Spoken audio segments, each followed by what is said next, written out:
как довольно убедительно описал психологический портрет Чингисхана в своем знаменитом романе, одноименном романе Василий Янчевецкий или Василий Ян, о том, что стремление Чингисхана к завоеванию мира было безграничным, сравнимое, собственно, с его титулом всемирного хана.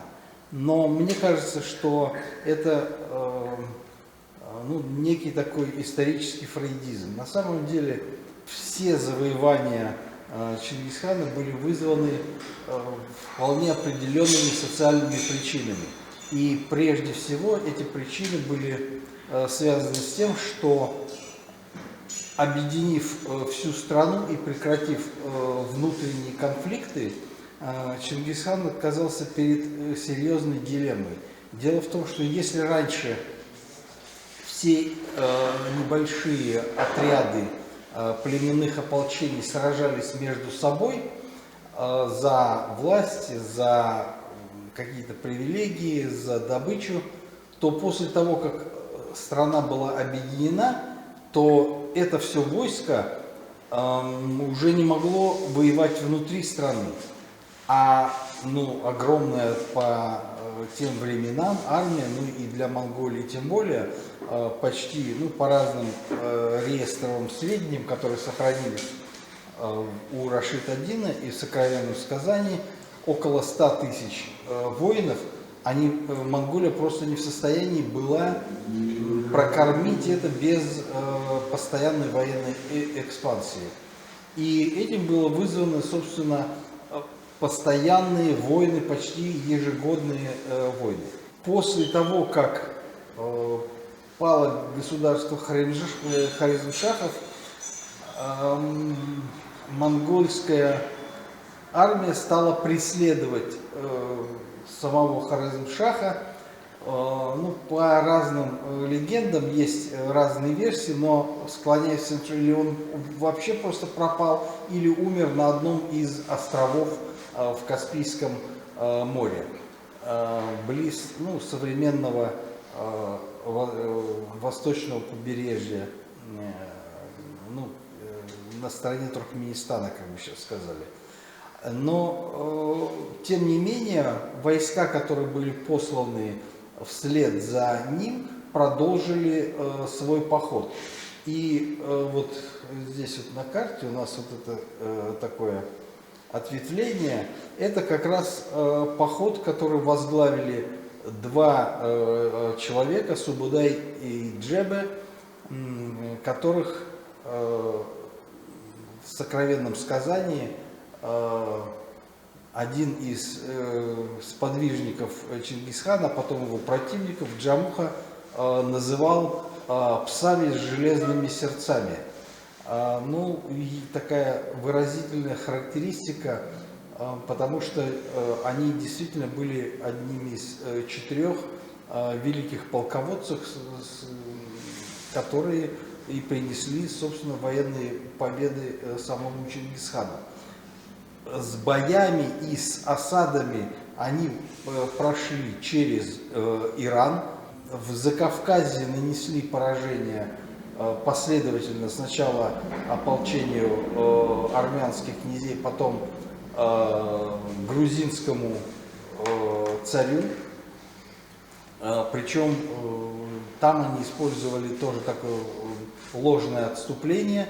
И после этого прошли через перевалы Кавказа, очевидно, захватили, по источникам захватили проводников, которые провели их мимо укреплений Дербента, которые они, конечно, взять не смогли бы, но, тем не менее, оказавшись в степи Северного Кавказа, они вступили в борьбу с аланами и кыпчаками. Сражение, по сведениям современника этих событий Рашид Ибн Аль-Асира, длилось 3 дня, и никакая сторона не могла одержать победу.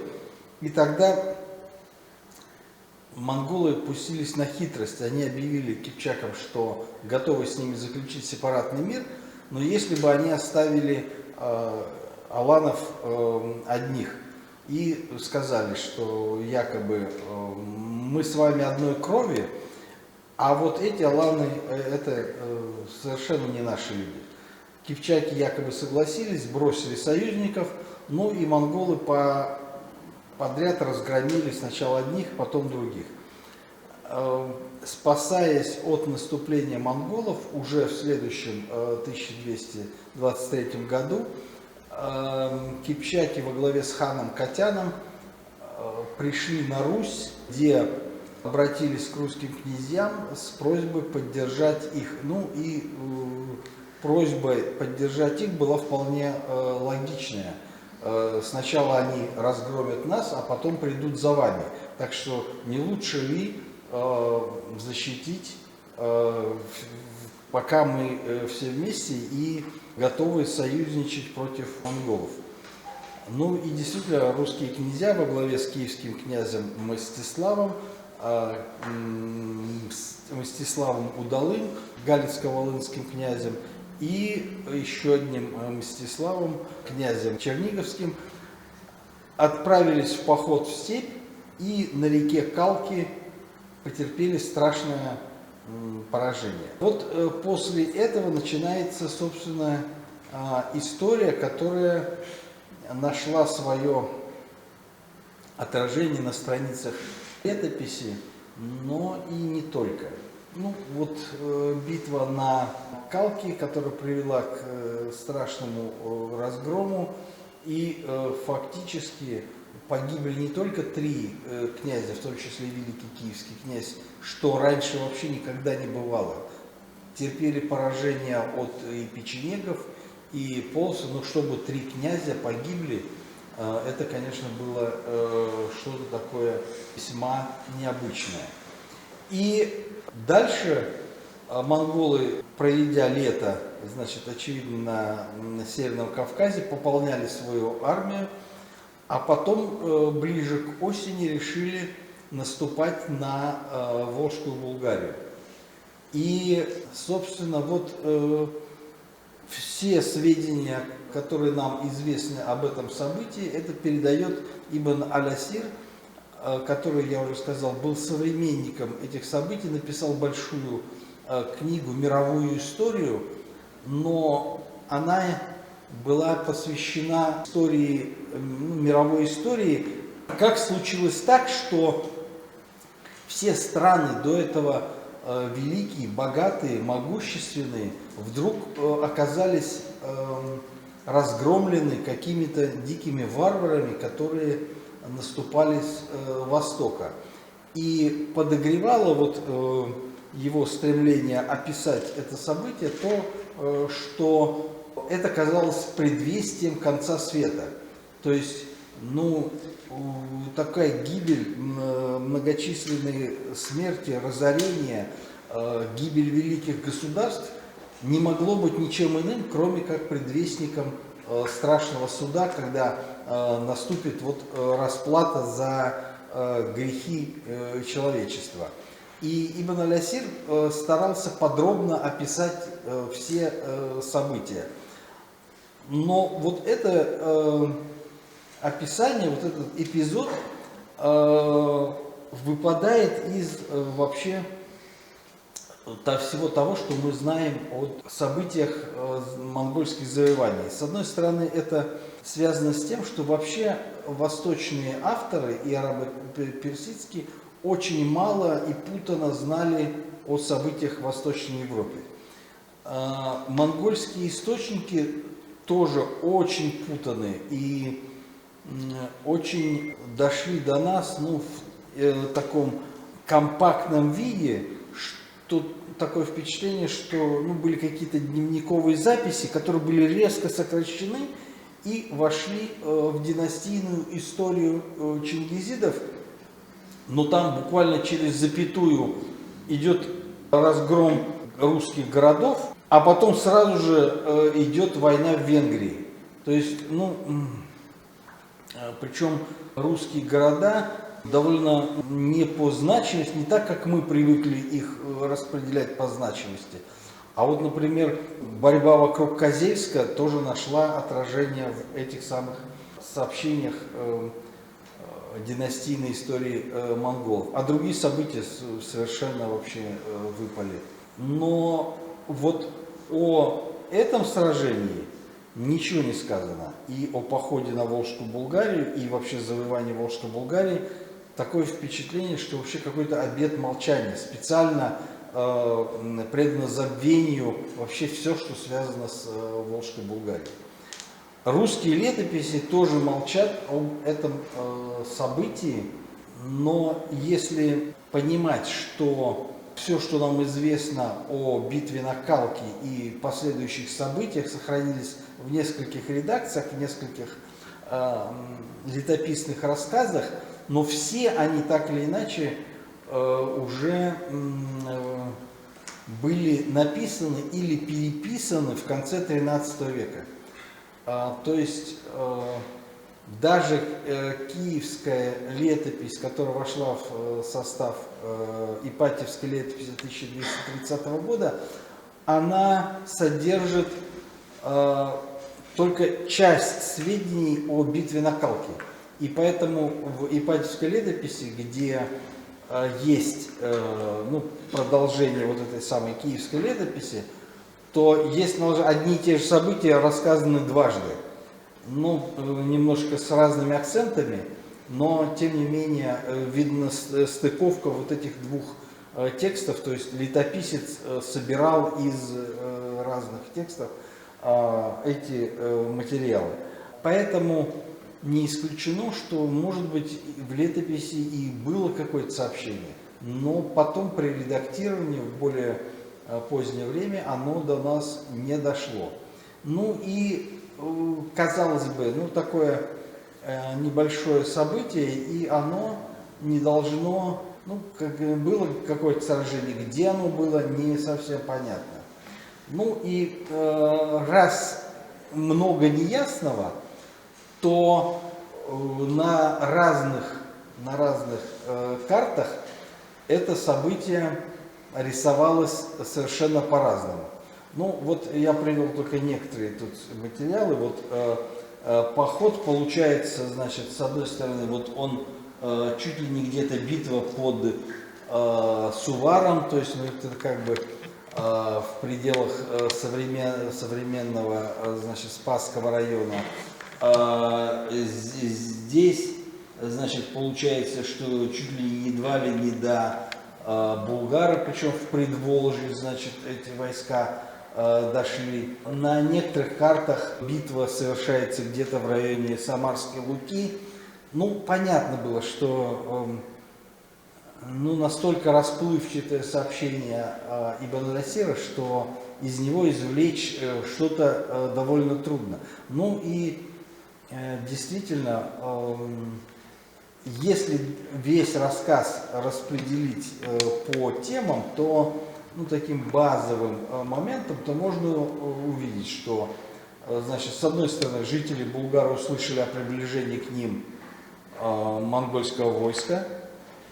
Они приготовились к отражению наступления и устроили засады, выступили против татар, монгольского войска, встретились с ними, заманили в засаду, напали со всех сторон, напали из тыла и с фронта и нанесли поражение, причем перебили их множество, а уцелели немногие. То есть вместе с вырвавшимися войсками во главе с Субадеем и Джеми сохранилось около 4000. Это каждый пятый, наверное. Но где происходило это событие, никто не знал, и можно было бы только предполагать. Но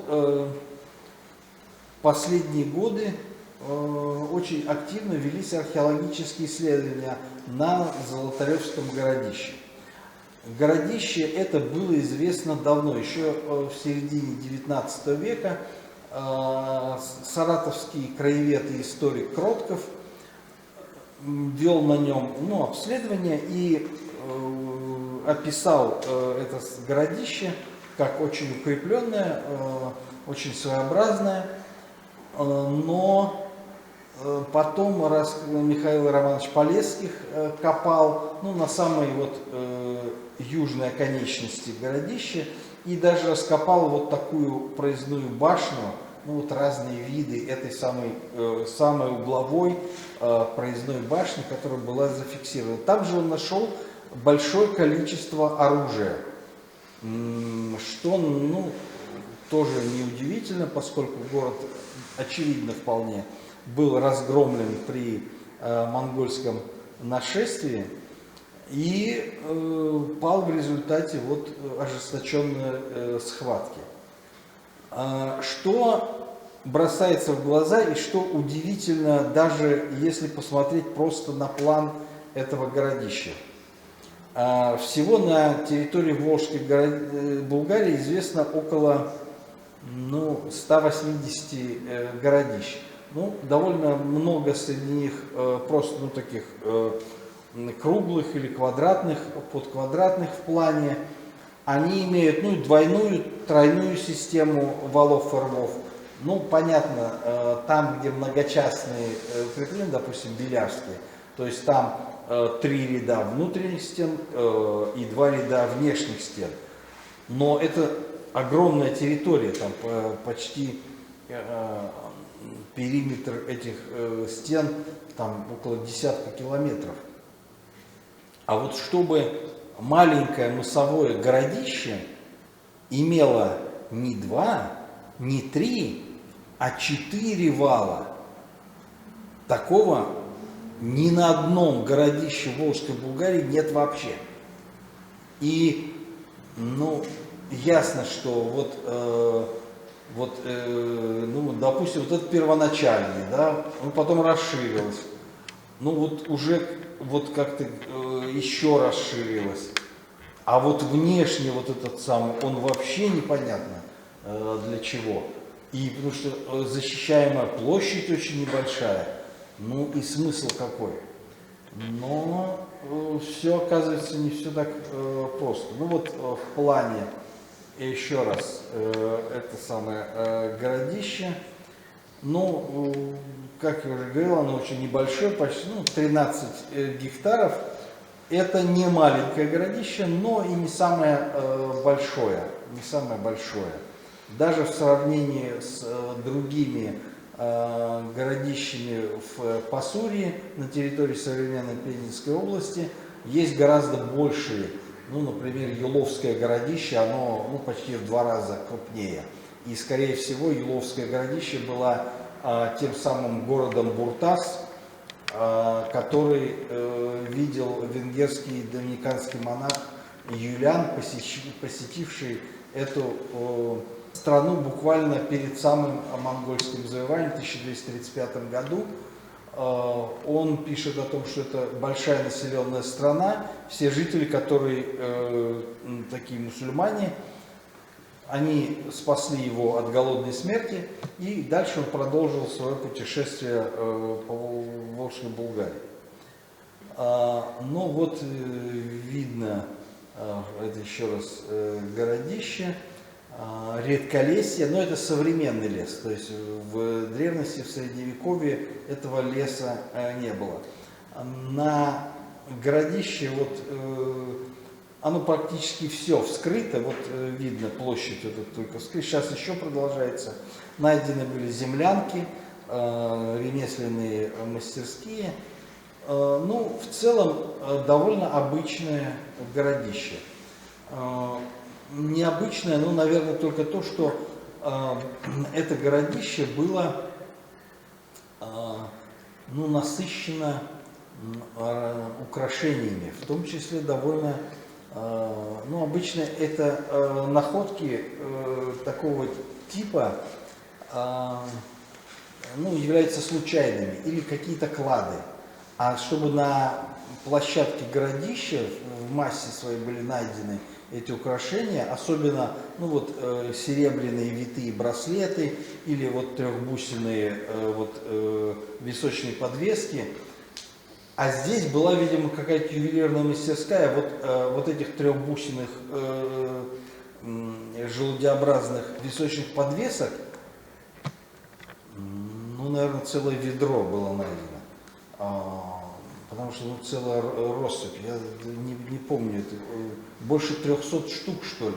То есть это явные заготовки для украшений. То есть, ну, видно, они различаются даже по качеству. Серебряные сделаны более высокопрофессионально, а вот это, видимо, носили, ну, вот реконструкции их. Они носились, ну, такими основными обычными горожанами, а может быть и окружающие села тоже пользовались этими украшениями.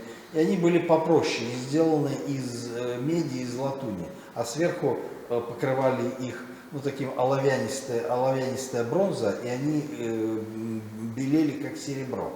Ну, поэтому вот, это не все изделия серебряные, серебряных довольно мало. Ну, понятно, безмонетный период, серебра мало и здесь нет. То есть обычные украшения, весьма характерные для Волжской Булгарии. Это прям эталонный. Ну вот мусульманский амулет здесь вот еще интересно. Такой тумар для хранения свитков Корана. Такие коранницы своего рода.